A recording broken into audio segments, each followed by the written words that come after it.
tubuh kita ini harus ada sirkulasi darah yang gerak terus. Maka jantung itu tiap hari pompa. Coba dihentikan 4 jam. Insya Allah billahi taufik walhidayah. Nah, jadi asal gerak ini penting, maka keniscayaan kita harus mengakui zaman ini bergerak.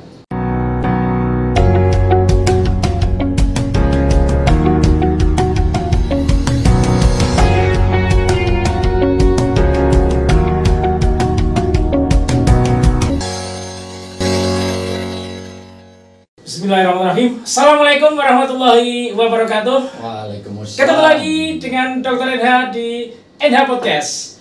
Alhamdulillah kita bisa menyapa lagi para pendengar, sahabat NH Podcast. Dan pada kesempatan siang hari ini kita akan berbincang singkat ya dengan tokoh luar biasa, tokoh agama. Dan hari ini kita akan banyak bicara terkait dengan peradaban Islam, membangun peradaban Islam di era digital. Dan telah hadir di NH Podcast Ustadz Wijayanto. Assalamualaikum Ustadz. Waalaikumsalam warahmatullahi wabarakatuh. Selamat datang di kota Ngapak. Alhamdulillah Ya. orang Ngapak orang kepenak. Orang kepenak apal gitu kayaknya. Iya. Sudah sering kayaknya ya Tad ya di bumi Ngapak ini ya Tad ya. Dan alhamdulillah jadi beliau salah satu ustadz yang sering ya di layar lebar, layar TV, dan sering memberikan dengan dakwah yang menyejukkan, dakwah yang menghibur tentunya, dan harapannya ini memberikan pencerahan kepada kita.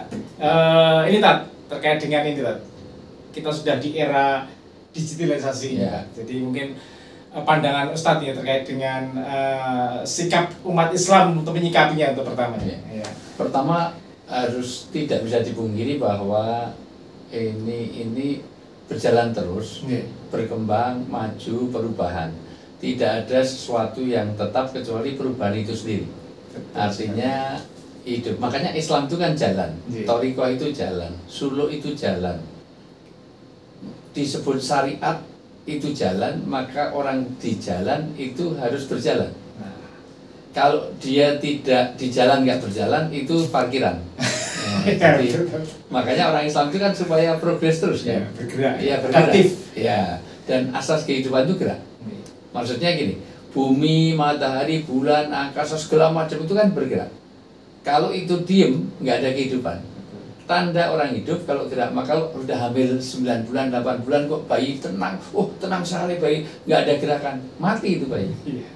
Tubuh kita ini harus ada sirkulasi darah yang gerak terus. Maka jantung itu tiap hari pompa. Coba dihentikan 4 jam. Insya Allah billahi taufik walhidayah. Nah, jadi asal gerak ini penting, maka keniscayaan kita harus mengakui zaman ini bergerak. Sekarang udah revolusi industri 5.0. Udah 5 ya. Udah 5.0 ya. Jadi gini Tad, artinya kita dihadapkan dengan perkembangan teknologi yang luar biasa dan Islam harus ngikuti juga. Ya, dan akhirnya kita kena disruption. Disrupsi ini dari segi misalnya disrupsi dalam industri. Sekarang pabrik nggak perlu banyak orang, itu bisa dikerjakan itu. Dan keberagaman kita juga mengenai disrupsi. Sekarang ini, dulu kan ilmu itu harus pakai lakon. Artinya orang mencari ilmu itu harus pakai laku. Ya, laku. Nah, sekarang enggak. Ilmu itu tinggal riwayat Google dan juga AI jadi apapun pakai YouTube. Jadi hadis riwayat Google, hadis riwayat AI segala macam. Jadi perawi-perawinya juga nggak jelas, sanadnya nggak bisa dipertanggungjawabkan. Apalagi AI itu orang diem aja tahu-tahu bisa keluar luar biasa kan. Bahkan macam AI dengan yang asli itu susah dibedakan itu ya. Masya Allah dasar. Sampai ada orang guru beban negara aja, wah itu hasil AI gitu. Langsung diviralkan ya. Jadi kadang tabayun dulu ya. Tapi kalau sanatnya itu kalau mau nyari guru kan dulu harus ketemu ustadz itu. Nah itu makanya problem akhir zaman ini itu religion without sacrifice. Banyak orang beragama tapi tidak diiringi dengan pengorbanan. Tidak dengan tidak dengan mujahadah. Ya ilmu kalau tidak dimujadahi pasti nanti yang terjadi tidak jadi karakter. Makanya dulu orang-orang dulu, mohon maaf, ketika Dr. Enda masih kuliah pakai nyatat. Ya, pasti dengan nyatat itu. Ilmu itu fisudur, tapi kan lewat sutur. Ilmu itu di hati tapi lewat nulis. Sekarang tinggal fotokopi, kadang-kadang tinggal, masya Allah. Slide-nya dosen di foto. Slide-nya foto sudah. Direkam. Nggak pernah nyatat. Maka keilmuannya juga akan berbeda. Betul. Nah, penjiwaannya berbeda, pembentukan karakternya beda. Maka nanti akan ada orang yang serba artifisial dan mohon maaf tidak dengan jiwa. Makanya dengan mujahadah tadi ya. Iya, jadi makanya ilmu di dalam Islam itu kan harus betul-betul terjiwai jadi karakter. Ilmu itu tidak berhenti di rongga kepala, tetapi juga harus dikaitkan dengan rongga dada. Problem utama di perguruan tinggi adalah ilmu yang rongga kepala itu tidak menyatu dengan yang di rongga dada, sehingga pinter tapi hanya untuk minteri, tidak berkarakter. Sekarang cari sarjana yang berkarakter susah. Orang mau masuk unsur itu yang penting bisa ngerjakan tes. Masuk. Walaupun dia habis ngambil menduan 10 nggak bayar, mungkin nggak ada urusannya kan? Nggak ada hubungannya. Yang penting bisa kerjain lu tes. Bahkan di UIN, Anda kuliah di UIN itu yang penting bisa ngerjakan. Walaupun dia nggak pernah sholat, nggak peduli. Kan ukurannya di situ. Nah, maka itu lepas antara apa yang ada di rongga kepala dan rongga dada. Maka digitalisasi juga tidak bisa menggantikan dalam pengertian semua harus dimodernisir, tetapi harus diikuti supaya nanti satu, kita tidak mengalih Katolik, ketertinggalan budaya. Artinya bahwa teknologi itu penting karena bid'ah di dalam hal itu malah dianjurkan dalam pengertian untuk teknologi. Mana ada zaman Nabi ada speaker, mana ada toa segala macam. Nah, tapi Mekah Madinah nggak mungkin nggak ada itu. Sekarang CCTV di Mekah itu luar biasa. Berapa waktu yang lalu sampai saya ketangkep karena teknologi ini. Ada orang minta foto di depan Ka'bah bawa produk. Saya nggak ngerti kalau dia itu bawa itu. Jadi minta foto ya biasa kan di mana-mana, apalagi emak-emak di power off. Emak-emak itu kan nggak bisa. Cepat sekali. Kita tadi acara di Unsur aja lebih banyak foto-fotonya daripada tausiahnya. Itu tiba-tiba minta foto sama saya, itu dia bawa produk ini. Ketangkeplah polisi, yang ditangkap saya. Itu saya ketangkep karena banyak jamaah dari travel lain segala macam. Ngapain Ustaz kok ditangkap polisi? Cuma ikut foto, minta foto saya. Polisinya sampai bingung gitu. Sampai segitunya. Karena sampai mencari siapa tadi yang ngajak minta foto saya. Ternyata dia masih tawaf. Akhirnya ketangkep, dihapus semuanya. Ini dari mana? Dari teknologi. Satu, memang tidak etis lah kalau kita jual beli di tempat suci. Ka'bah lagi. Nah, apalagi dia menawarkan produk. Ada mereknya, ini nggak ada. Ya itu. Jadi juga memang nggak boleh kan bisnis itu malah malaikat melaknat mereka orang. Di masjid juga nggak boleh kan? Masjid, apalagi di depan Ka'bah. Tapi paling tidak itu kan menjadi hal yang sangat baik. Apalagi sekarang sistem lempar jumroh itu kalau nggak ada sistem teknologinya, wah susah. Kemarin haji terakhir itu dihentikan. Kenapa? Lempar jumrohnya. Siang hari itu dari jam 1 sampai jam setengah 4 tidak boleh ada melempar karena terik panasnya luar biasa. Dari mana? Laporan ini kan semuanya di teknologi, semuanya sudah segala macam.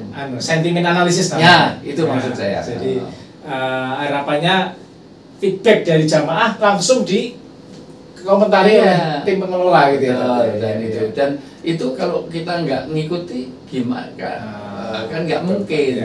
Hanya karena sunnah ba'da zawal, setiap haji nanti ya separuh meninggal nanti. Karena kalau hanya sunnah, Rasulullah melempar jumroh ba'da zawal. Nah kalau ba'da zawal semua nggak ada aturan antri jam lempar jumroh, ini jadi kacau. 4 juta nanti sebentar lagi 5 juta. Jadi satu sisi kuota mau dikurangi enggak, karena Arab Saudi ada visi 2030 itu 5 juta orang. nambah nambah. Perkara ada kuota yang, itu bukan urusan saya. Itu urusan temannya Dr. NH yang kuota yang enggak jelas. Iya, itu kecelakaan sejarah. Ya. Nah, kembali ke ini, Tat. Jadi peradaban Islam di era digital itu kan masyarakat Indonesia aja ya, Tat, yang penduduknya 280 juta, jumlah HP-nya, nomor HP itu melebihi jumlah penduduk. Artinya kan sudah mulai semua itu. Literasi digitalnya sudah mulai terbangun gitu ya. Artinya, walaupun tidak sepenuhnya. Karena orang baca WA itu nggak sampai akhir loh. Gitu ya, apalagi hanya judulnya sama highlight-nya saja. Itu pun di-share sebelum ini. Belum dibaca. Iya, jadi kan harusnya kalau mau bijak saring dulu sebelum sharing.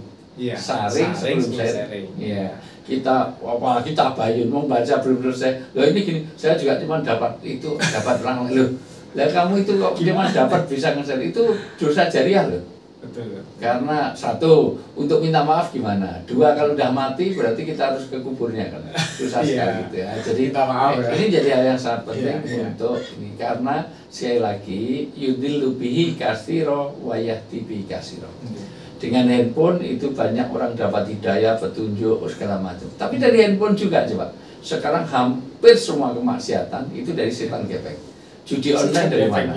Setan gepeng nih.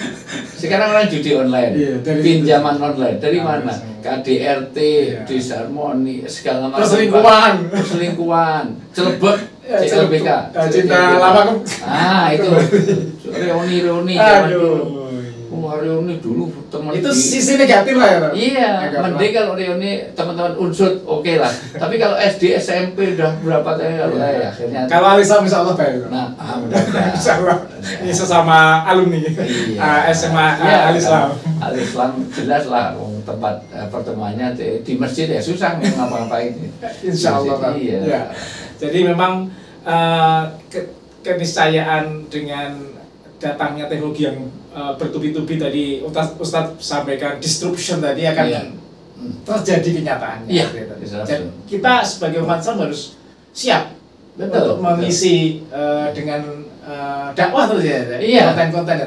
Karena hukum medsos itu kalau Anda pengen viral, sesuatu yang salah harus ditumpuk dengan kebaikan, dengan yang baik. Kalau viral yang jelek, supaya nutup viral yang jelek nggak usah dibantah, hadirkan yang baik.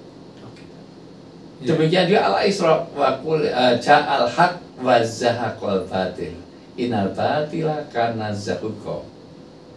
Sesuatu yang batil itu akan hilang kalau didatangkan dengan kebaikan. Botol ini nggak usah dimaki-maki karena maka supaya ini isinya baik, isi yang baik sehingga nanti yang jelek akan keluar. Kalau terus-menerus yang baik ada, yang keluar ini yang racun-racun keluar, terus yang baik terus. Nah, kalau kita hanya maki-maki selamanya botol nggak ada isinya, maka hadirkan kebaikan. Kalau ada, makanya nanti ada dalam teori budaya gini Mas Enar. Ini karena masalah budaya ini ya, teman-teman peradaban ini, itu budaya hanya bisa dilawan dengan budaya. Itu teorinya. Kalau Anda nggak suka musik jeng-jengan, hadirkan dong musik yang Islami. Kalau Anda nggak suka musik dengan mabuk-mabukan, buat sesuatu yang membuat orang tidak mabuk. Sehingga nanti budaya ditutup dengan budaya. Itu orang nggak suka pacaran, hadirkan tentang sistem ta'aruf. Nah kan? Kalau horek. Cari horek yang syariah. Horek yang syariah gimana? Yang membangunkan orang tetapi membawa ke jalan Allah. Gitu. Orang itu dengan horek begitu rupa antusias, dengan adzan nggak dengar, budek kan itu ya. Itu artinya bagaimana orang itu membuat satu hal itu kalau melawan satu kebaikan, maka kejahatan hadirkan kebaikan. Karena itu teorinya. Teorinya. Handphone daripada untuk itu, kenapa kamu nggak dakwah dari surat itu? Kenapa nggak bikin YouTube yang itu? Hari ini orang itu mau ceramah begitu rupa sampai mulutnya berbusa dibanding dengan satu medsos saja itu lebih. Maka kenapa talkshow di TV sekarang nggak ada sponsornya? Ngapain? Mending bayarnya mahal, yang nonton sedikit. Mending membiayai YouTube satu aja udah. NH ini dibiayai YouTube udah, yang nonton bisa melebihi dari TV reguler ya. Iya, betul. Saya bukan merendahkan Iya. TV Banyumas TV atau TV RI seberapa yang nonton dibanding podcast kita, maka danai dong gitu. Siap. Ya, jadi memang apa namanya, kita harus bijak ya, ya. Etik dalam pemanfaatan IT ini, apalagi kita sebagai umat Islam yang membangun peradaban ini ya, artinya Islam sudah mengajarkan sejak dulu ya. Mungkin dulu pakai teknologi yang zaman dulu gitu ya. Rasulullah itu perang aja pakai peradaban. Dulu perang mana ada perang pakai Honda. Honda itu contoh bagaimana teknologi diintroduksi. Tidak ada sejarahnya perang di Arab Rasulullah dan sahabat itu bikin parit. Siapa itu? Teknologi Persia yang mengusulkan Salman Al-Farisi. Sayangnya di Arab itu sekarang musnah, artefaknya nggak ada, jadi ruko. Padahal itu dulu ada sejarah yang luar biasa. Honda itu dibangun dengan kedalaman kuda tidak bisa masuk, dengan luasan kuda nggak bisa lompat. Maka tidak ada sejarahnya ketika diusulkan Salman, gimana pertahanan Madinah musuh yang nyerang sekutu. Sekutu semua partai loh ya. Itu Kim aja plus. Itu bukan ini. Kim plus. Iya, Kim aja plus. Jadi orang-orang Quraisy, orang munafik, Yahudi, Nasrani yang membelot. Karena Yahudi yang Nasrani yang ikut Rasulullah juga ada yang membelot. Suku Quraidah terutama. Suku Quraidah itu kan kurang ajar. Mengingkari perjanjian damai, malah bela musuh. Maka pengkhianat itu. Maka hukumannya dibunuh kan itu. Itu bela gimana orang sedikit dikeroyok orang banyak. Teknologi apa usulannya? Ya Rasulullah bikin parit. Di saat orang susah untuk cari makan aja susah. Sampai mengganjal batu loh waktu bikin parit itu. Sahabat itu ganjal batu karena seharian nggak makan. Persis podcast hari ini nggak ada makanan. Sampai ganjal batu. Iya, itu makanya.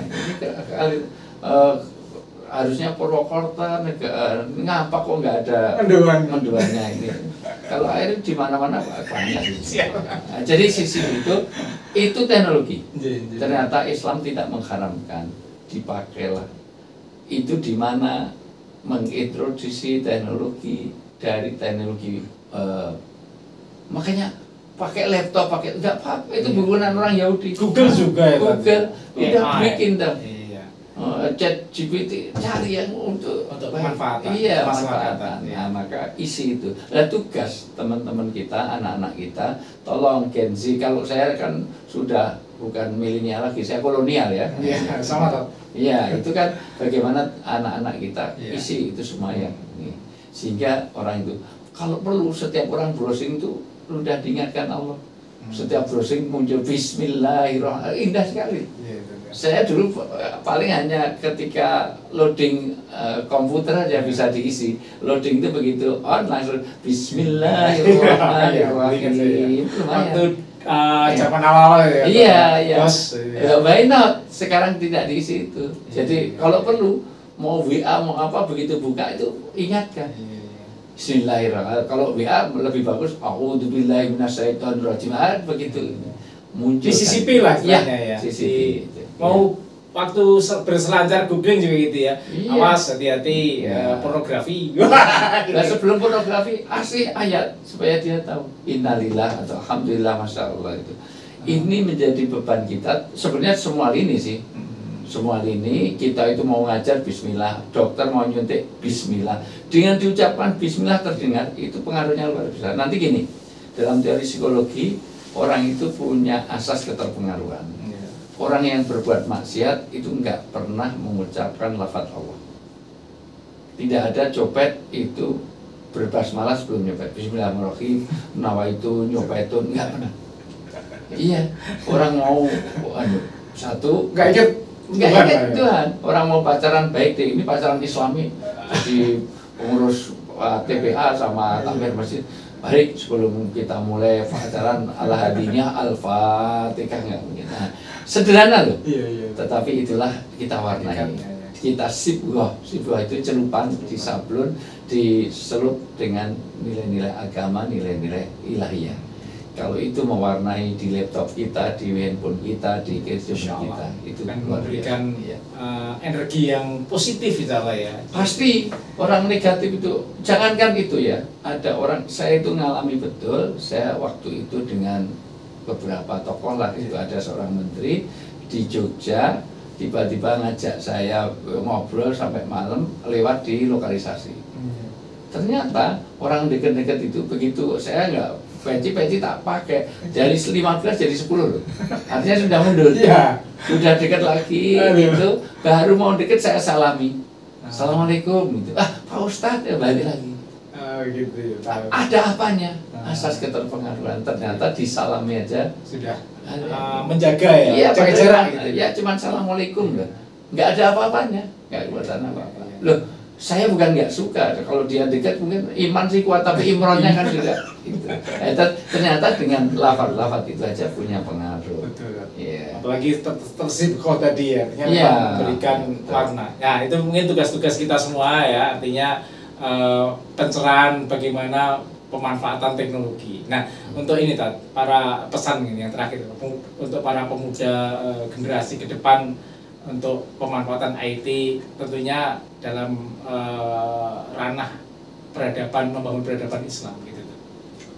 Pertama harus diakui bahwa mainstream yang berlaku yang mendominan sekarang adalah mainstream yang brainwash bukan Islami. Maka betul-betul kita harus punya ilmu yang cukup untuk itu, karena semuanya itu al-ilmu imamul amal. Ilmu itu nanti akan memandu amal-amal kita. Kalau kita nggak cukup ilmu, ya susah. Apapun dengan ilmu. Serahkan pada ahlinya. Ya. Maka keahlian itu harus ngerti ilmu agama. Ini yang pertama. Yang kedua, yang lebih penting lagi ya, nanti kita podcast lagi. Siap. Tapi prinsipnya begini, semuanya itu berbasis di keluarga nanti. Jadi maka memfungsikan rumah dulu. Rumah itu nanti ada 9 fungsi yang jangan pernah ditinggalkan. Rumah ini tempat di mana peradaban nanti akan dibangun. Karena rumah ini akan membentuk masyarakat, masyarakat bentuk negara, negara membentuk peradaban. Itu kan dimulai dari rumah-rumah. Nah, maka rumah itu harus punya 9 fungsi. Fungsi pertama harus menjadi fungsi musola. Maka rumah itu harus tempat untuk ibadah. Aneh kalau rumahnya orang Islam tetapi nggak punya alat ibadah, nggak ada Qurannya, nggak ada sajadahnya, nggak ada mukenanya. Ini rumah apa? Ini jangan, ini kuburan bukan rumah. Nah itu satu, musola. 2, rumah jadi madrasah. Banyak loh rumah kita itu bukan rumah, tetapi lebih pada restoran karena hanya untuk makan. Kalau untuk makan itu bukan rumah, itu restoran. Jangan-jangan rumah itu hanya hotel, karena apa? Numpang tidur. Yang satu sibuk di fakultas, yang satu sibuk praktek dokter karena istrinya dokter. Ada loh yang seperti itu di depannya ini. Nah iya itu. Semoga tidak. Malah ngaku orangnya, iya itu ya. Malah ngaku orangnya itu ya. Inisialnya NH lah. Ya. Nah, jadi rumah hanya untuk istirahat, hotel. Enggak, podcast ini loh. Ya, untuk nyebarkan kebaikan. Amin. Maka nanti yang fungsi berikutnya. Ya. Jadi rumah harus jadi madrasah, tempat di mana anak, suami, istri ada nilai-nilai, ada pembelajaran untuk pembelajaran ilmu-ilmu nafi, ilmu manfaat ada di rumah kita. Seorang ibu, bapak, anak setiap hari menambah ilmu yang memberi manfaat. Ketika rumah itu tidak hanya menjadi tempat untuk maskanah, tempat untuk sakinah, tempat untuk aman, nyaman, tenang. Berikutnya rumah jadi al-junnah. Al-junnah itu tempat untuk benteng. Benteng dari kemaksiatan. Pasti kan rumah kita tidak ada situs-situs yang nggak jelas. Yang apa itu www, yang biasa dibuka itu www. Apa? Ya saya apa? Ya. Rumah bebas dari pinjol, bebas dari judol, bebas dari narkoba, bebas dari itu. Rumah adalah benteng. Sehingga anak di rumah itu aman. Nyaman. Tempat tumbuh kembang. Tumbuh dan kembang. Tumbuh artinya kaitannya fisik, kembang artinya non fisik. Orangnya gemuk-gemuk tapi lolak-lolok tuh on. Nah itu namanya nggak berkembang. Orangnya cerdas tapi kurang gizi ya jangan. Nah, maka tumbuh dan kembang al-maulud. Rumah harus jadi al-maskur, tempat mensyukuri nikmat. Bagaimanapun juga Anda makan roti 3 plek sendirian dengan makan sate bersama keluarga, pasti lebih enak makan sate bersama keluarga daripada makan sendirian gaplek. Ya, itu temannya. Nah, maka tempat Al-Marham tempat kasih sayang. Bahkan Aceh Al-Markas, kader-kader. Anak-anak kita harus lebih baik hebat dari bapak dan ibunya. Kalau ibunya cuma dokter, anaknya minimal doktor. Kalau bapaknya itu dokter, anaknya ya profesor. Amin. Nah gitu. Kalau bapaknya udah profesor gimana? Ya ini profesinya profesor. Nah itu tempat di mana Al-Markas.